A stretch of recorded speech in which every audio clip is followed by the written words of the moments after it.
Item ಯಾವುದೇ ಇರಲಿ try ಮಾಡಿ ಆಚಿ ಚಿಕನ್ ಮಸಾಲಾ. ಅಮೆರಿಕ ತನಗೆ ಬೇಕಾದಾಗ ಅಣ್ವಸ್ತ್ರವನ್ನ ಹೊಂದಬಹುದು, ಪುಟ್ಟ ದೇಶಗಳ ಮೇಲೆ ಪ್ರಯೋಗಿಸಬಹುದು. ಹಾಗೆಯೇ ಎಂಪಿಟಿಯ ರೀತಿ ರಿವಾಜುಗಳನ್ನ ತಿರಸ್ಕರಿಸಿ ಇಸ್ರೇಲ್ ಅಣ್ವಸ್ತ್ರ ಹೊಂದಿರುವುದನ್ನ ಪ್ರಶ್ನಿಸದೇ ಇರಬಹುದು. ಆದರೆ ಇರಾನ್ ಅಣ್ವಸ್ತ್ರ ಹೊಂದುವುದು ಅಪಾಯಕಾರಿ ಮತ್ತು ಅಪರಾಧವಾಗತ್ತೆ ಅನ್ನೋದಾದ್ರೆ ಯಾವ ಕಾರಣಕ್ಕೆ? ಅಮೆರಿಕ ಇಸ್ರೇಲ್ನೊಂದಿಗೆ ಸೇರಿ ಇರಾನ್ ಮೇಲೆ ಬಾಂಬ್ಗಳ ಸುರಿಮಳೆ ಸುರಿಸ್ತಾ ಇದೆ. ಇರಾನ್ ಕೂಡ ಪ್ರತಿದಾಳಿ ಮಾಡ್ತಾ ಇದೆ. ಕೊಲ್ಲಿ ರಾಷ್ಟ್ರಗಳು ಕೊಲ್ಲುವ ಕದನ ಭೂಮಿಯಾಗಿ ಮಾರ್ಪಟ್ಟಿದೆ. ಯುದ್ಧ ವಾರ ದಾಟಿ ಮುನ್ನುಗ್ತಾ ಇದೆ. ಎರಡೂ ಕಡೆ ಸಾವು ನೋವು, ನಷ್ಟಕ್ಕೆ ಲೆಕ್ಕ ಇಲ್ಲ. ಅಮೆರಿಕ, ಇಸ್ರೇಲ್ ದೇಶಗಳು ಇರಾನ್ ಮೇಲಿನ ದಾಳಿಗೆ ಕೊಡ್ತಿರುವ ಕಾರಣ ಇರಾನ್ ಅಣ್ವಸ್ತ್ರ ಹೊಂದದಂತೆ ತಡೆಯೋದು. ದಾಳಿ ಮಾಡ್ತಿರುವ ಅಮೆರಿಕ ಮತ್ತು ಇಸ್ರೇಲ್ ಎರಡೂ ದೇಶಗಳು ಆದರೆ ಅಣ್ವಸ್ತ್ರವನ್ನ ಹೊಂದಿವೆ. ಇರಾನ್ ಅಣ್ವಸ್ತ್ರ ಹೊಂದಲು ಹಾತೊರೆದ್ರೆ ಅದು ಅಮೆರಿಕ ಮತ್ತು ಇಸ್ರೇಲ್ಗೆ ಅಪರಾಧದ ರೀತಿ ಕಾಣ್ತಾ ಇದೆ. ಹೌದು, ಒಂದು ಕಾಲದಲ್ಲಿ ಇರಾನ್ ಅಮೆರಿಕದ ಮಿತ್ರ ರಾಷ್ಟ್ರಗಳಲ್ಲಿ ಒಂದಾಗಿತ್ತು. ಆಗ ಆ ದೇಶಕ್ಕೆ ಅಣ್ವಸ್ತ್ರ ಹೊಂದಬೇಕೆಂಬ ಆಸೆ ಹುಟ್ಟಿಸಿದ್ದು ಮತ್ತು ಆಸರೆಯಾಗಿ ನಿಂತದ್ದು ಇದೇ ಅಮೆರಿಕ. 1939ರಲ್ಲಿ ದ್ವಿತೀಯ ವಿಶ್ವ ಯುದ್ಧ ಆರಂಭವಾದಾಗ ಹಿಟ್ಲರ್ ನೇತೃತ್ವದ ಜರ್ಮನಿ ಅಣ್ವಸ್ತ್ರ ತಯಾರಿಸಬಹುದು ಎಂಬ ಭೀತಿಗೆ ಬಿದ್ದ ಅಮೆರಿಕ 1942ರಲ್ಲಿ ಮ್ಯಾನ್ಹಟನ್ ಪ್ರಾಜೆಕ್ಟ್ ಎಂಬ ರಹಸ್ಯ ಯೋಜನೆಯನ್ನ ಆರಂಭ ಮಾಡಿತು.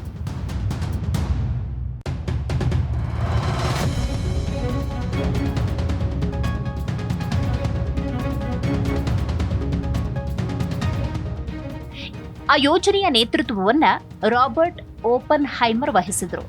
ಈ ಯೋಜನೆಯ ಅಡಿಯಲ್ಲಿ ತಯಾರಾದ ಮೊದಲ ಅಣು ಬಾಂಬ್ ಪರೀಕ್ಷೆಯನ್ನ 1945 ಜುಲೈ 16ರಂದು ಟ್ರಿನಿಟಿ ಟೆಸ್ಟ್ ಎಂದು ನಡೆಸಲಾಯಿತು. ಅಷ್ಟಕ್ಕೆ ಸುಮ್ಮನಾಗದ ಅಮೆರಿಕ 1945 ಆಗಸ್ಟ್ 6 ಮತ್ತು 9ರಂದು ಜಪಾನ್ನ ಹಿರೋಶಿಮಾ ಮತ್ತು ನಾಗಾಸಾಕಿ ಮೇಲೆ ಹಾಕ್ತು.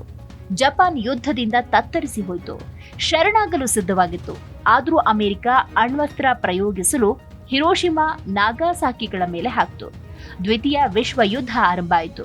ಆದರೆ ಹಿರೋಶಿಮಾ, ನಾಗಾಸಾಕಿಯ ಜನರ ಬದುಕು ಛಿದ್ರವಾಯಿತು. ಆ ದಾಳಿಯ ದುಷ್ಪರಿಣಾಮಗಳು ಇಂದಿಗೂ ಅವರಿಗೆ ದುಸ್ವಪ್ನದಂತೆ ಕಾಡ್ತಾ ಇದೆ. ಮನುಕುಲದ ವಿನಾಶಕ್ಕೆ ನಾಂದಿ ಹಾಡುವ ಅಣ್ವಸ್ತ್ರಗಳನ್ನು ಹೊಂದೋದು ಅಪರಾಧ. ಆದರೆ ಒಂದು ದೇಶ ಹೊಂದುವುದು ಮತ್ತೊಂದು ದೇಶ ಹೊಂದದೇ ಇರುವುದು ನ್ಯಾಯವಾ ಅನ್ನೋ ಪ್ರಶ್ನೆ ಉದ್ಭವಿಸುತ್ತೆ. ಈ ನ್ಯಾಯವನ್ನ ನಿರ್ಣಯಿಸುವವರು ಕೂಡ ಅಣ್ವಸ್ತ್ರವನ್ನ ಹೊಂದಿದವರು ಅನ್ನೋದು ವಿಪರ್ಯಾಸದ ಸಂಗತಿ. ಅಮೆರಿಕದ ಬಳಿಕ 1949ರಲ್ಲಿ ರಷ್ಯಾ ಕೂಡ ಅಣು ಬಾಂಬ್ ಪರೀಕ್ಷೆ ನಡೆಸಿತು. ನಂತರ ಇಂಗ್ಲೆಂಡ್, ಫ್ರಾನ್ಸ್, ಚೀನಾ ರಾಷ್ಟ್ರಗಳು ಅಣ್ವಸ್ತ್ರವನ್ನ ಹೊಂದಿದ್ವು. ಇವುಗಳನ್ನ 1968ರ ಪರಮಾಣು ಶಸ್ತ್ರಾಸ್ತ್ರಗಳ ಪ್ರಸರಣ ರಹಿತ ಒಪ್ಪಂದದ ಅಡಿಯಲ್ಲಿ ಅಧಿಕೃತ ಅಣ್ವಸ್ತ್ರ ರಾಷ್ಟ್ರಗಳೆಂದು ಘೋಷಿಸಲಾಯಿತು. ಆನಂತರ ಪರಮಾಣು ಶಸ್ತ್ರಾಸ್ತ್ರಗಳ ಪ್ರಸರಣ ರಹಿತ ಒಪ್ಪಂದ NPT ಹೊರಗೆ ಭಾರತ, ಪಾಕಿಸ್ತಾನ ಮತ್ತು ಉತ್ತರ ಕೊರಿಯಾ ದೇಶಗಳು ಅಣ್ವಸ್ತ್ರ ಅಭಿವೃದ್ಧಿಪಡಿಸಿದ ದೇಶಗಳೆಂದು ಘೋಷಿಸಿಕೊಂಡವು. ಅಣ್ವಸ್ತ್ರ ಅಭಿವೃದ್ಧಿಪಡಿಸಲು ಆಗದ ಅಣ್ವಸ್ತ್ರ ಹೊಂದಿದ ದೇಶಗಳೊಂದಿಗೆ ಗುರುತಿಸಿಕೊಳ್ಳುವ ನಿಟ್ಟಿನಲ್ಲಿ 191 ದೇಶಗಳು NPTಯ ಸದಸ್ಯ ರಾಷ್ಟ್ರಗಳಾದವು. ಆದರೆ ಅಂತಾರಾಷ್ಟ್ರೀಯ ಮಟ್ಟದ NPTಯ ಯಾವುದೇ ರೀತಿ ನೀತಿಗೂ ಒಳಪಡದ ಇಸ್ರೇಲ್ ಅಣ್ವಸ್ತ್ರವನ್ನ ಹೊಂದಿದೆ. ಜಗತ್ತಿನ ಮುಂದೆ ಬಹಿರಂಗವಾಗಿ ಘೋಷಿಸುತ್ತಿದ್ರು ಅಣ್ವಸ್ತ್ರ ಹೊಂದಿದ ದೇಶ ಅಂತ ನಂಬಲಾಗಿದೆ. ಈ ಇಸ್ರೇಲ್ ಬೆನ್ನಿಗೆ ಈಗ ಅಮೆರಿಕ ನಿಂತಿದೆ. ಇರಾನ್ ಮೇಲೆ ಬಾಂಬ್ಗಳ ಸುರಿಮಳೆ ಸುರಿಸ್ತಾ ಇದೆ. ಇದೇ ಅಮೆರಿಕ 1953ರಲ್ಲಿ ಇರಾನಿನ ಜನತಾಂತ್ರಿಕ ನಾಯಕ ಮೊಸಡೆಕ್ನನ್ನ ಅಧಿಕಾರದಿಂದ ಕೆಳಗಿಳಿಸಿ ದೇಶದಿಂದ ಹೊರಹಾಕ್ತು. ಹಿಂದಿನ ರಾಜ ರಜಾ ಪಹ್ಲವಿ ಅವರ ಮಗ ಮೊಹಮ್ಮದ್ ರಜಾ ಪಹ್ಲವಿಯನ್ನ ಪ್ರತಿಷ್ಠಾಪಿಸಿತು. 1953ರಿಂದ 1979ರವರೆಗೆ ಆಡಳಿತ ನಡೆಸಿದ ಈತ ಅಮೆರಿಕದ ಕೈಗೊಂಬೆಯಾಗಿದ್ದ. ಇರಾನ್ ಜನರನ್ನ ನಿರ್ಲಕ್ಷಿಸಿ ಅಮೆರಿಕ ಹಿತಾಸಕ್ತಿಗೆ ತಕ್ಕಂತೆ ಕುಣಿತಾ ಇದ್ದ.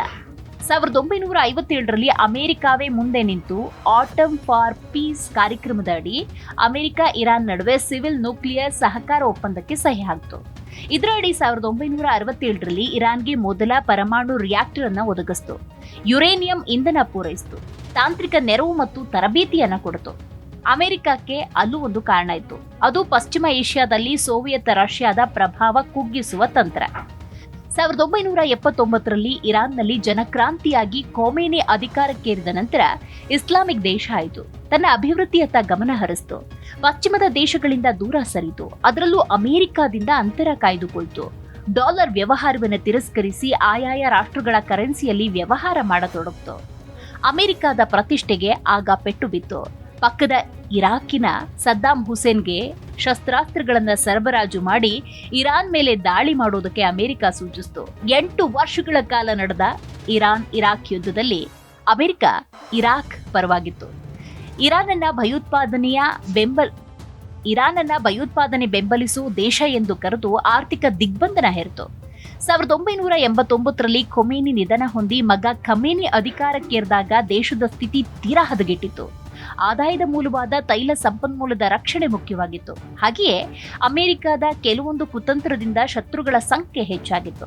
ಜೊತೆಗೆ ಪ್ಯಾಲೆಸ್ತೈನ್ ಇಸ್ರೇಲ್ ನಡುವಿನ ಯುದ್ಧದಲ್ಲಿ ಇರಾನ್ ಪ್ಯಾಲೆಸ್ತೈನ್ ಪರ ನಿಲುವು ತಳೆಯೋದ್ರ ಮೂಲಕ ಇಸ್ರೇಲ್ ವಿರೋಧಿ ಪಾಳೆಯದಲ್ಲಿ ಗುರುತಿಸಿಕೊಳ್ತು. ಆ ಸಂದರ್ಭದಲ್ಲಿ ತನ್ನ ಸುತ್ತಮುತ್ತಲ ದೇಶಗಳಾದ Israel, Iraq, Kuwait, Bahrain, Saudi, Jordan, UAE ಜೊತೆಗಿನ ವೈರತ್ವವನ್ನು ನಿಭಾಯಿಸುವುದಕ್ಕೆ ಇರಾನಿಗೆ ಅಣ್ವಸ್ತ್ರದ ಅಗತ್ಯ ಇತ್ತು. ಪರಮಾಣು ಯೋಜನೆಯನ್ನ ಮುಂದುವರೆಸಿತು. ಅಮೆರಿಕ ಅಧ್ಯಕ್ಷ ಒಬಾಮಾ ಅವಧಿಯಲ್ಲಿ ಪರಮಾಣು ಒಪ್ಪಂದಕ್ಕೆ ಇರಾನ್ ಸಹಿ ಹಾಕುತ್ತೆ. 2014ರ ಹೊತ್ತಿಗೆ ಅಣ್ವಸ್ತ್ರ ಯೋಜನೆ ಕೊನೆಯ ಹಂತವನ್ನ ತಲುಪಿತು. ಅದೇ ಸಂದರ್ಭದಲ್ಲಿ ಇರಾನ್ ಚೀನಾದೊಂದಿಗೆ ವ್ಯಾಪಾರ ಒಪ್ಪಂದವನ್ನ ಮಾಡಿಕೊಳ್ಳುತ್ತೆ.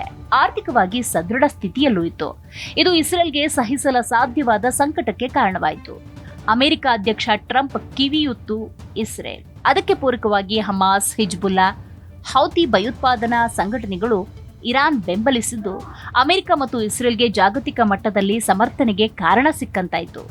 ಅಣ್ವಸ್ತ್ರ ಮತ್ತು ಭಯೋತ್ಪಾದನೆಗೆ ಬೆಂಬಲದ ಕಾರಣವನ್ನ ಮುನ್ನೆಲೆಗೆ ತಂದು ಇರಾನ್ ಮೇಲೆ ದಾಳಿ ಮಾಡೋದಕ್ಕೆ ಆರಂಭಿಸಿತು. ಸೋಜಿಗದ ಸಂಗತಿ ಅಂದ್ರೆ ಇರಾನ್ ಮೇಲೆ ದಾಳಿ ಮಾಡ್ತಾ ಇರುವ ಅಮೆರಿಕ, ಇಸ್ರೇಲ್ ಎರಡೂ ರಾಷ್ಟ್ರಗಳು ಅಣ್ವಸ್ತ್ರವನ್ನ ಹೊಂದಿವೆ. ಇರಾನ್ ಕೂಡ ಅಣ್ವಸ್ತ್ರ ಹೊಂದಿದ್ರೆ ಈ ಯುದ್ಧ ನಡೀತಾ ಇತ್ತೆ ಅನ್ನೋ ಪ್ರಶ್ನೆ ಎದುರಾಗುತ್ತೆ.